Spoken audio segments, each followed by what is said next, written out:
Parfois, on rencontre des milieux humides, des milieux auxquels nous devons porter une attention particulière.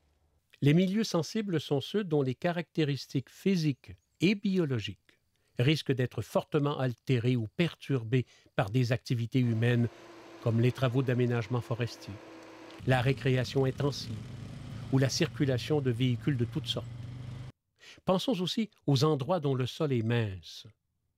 Ils sont sensibles au décapage, pouvant entraîner la mise à nu de la roche-mère.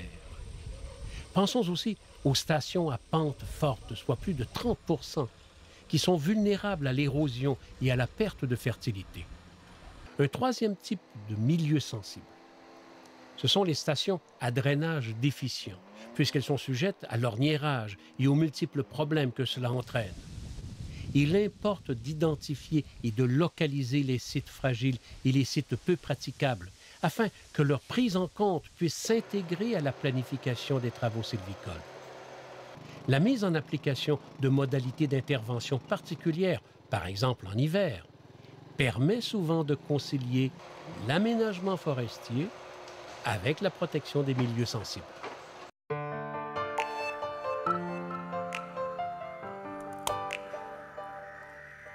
Voilà une piste originale développée notamment par la Clé des Champs de Saint-Camille. Bien que le bois soit encore la principale ressource récoltée dans nos forêts, celle-ci recèle un potentiel de produits non ligneux souvent méconnu. Certains organismes se démarquent depuis quelques années par leur implication en ce domaine. La Clé des Champs de Saint-Camille en est un très bon exemple. Cette coopérative, qui œuvre dans le domaine du développement agroalimentaire et forestier, mise, entre autres, sur la culture de plantes médicinales et comestibles en forêt. Plusieurs plantes sont à l'essai chez de nombreux propriétaires de boisés. On sème le ginseng à la volée, on remet les feuilles par-dessus, on fait notre prière, puis on part. Ces personnes sont impliquées dans la production de végétaux comme le ginseng à 5 folioles.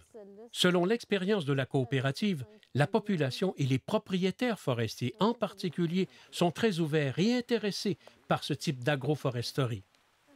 La coopérative vise aussi à promouvoir la culture d'arbres à noix et la cueillette de leurs fruits.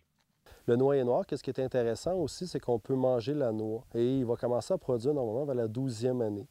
Donc, on peut avoir une double utilité, puis on pourrait même augmenter cette utilité-là en considérant la noix en tant que telle, qu'on peut prendre la coque comme abrasif, puis même le brou de la noix peut servir comme teinture aussi.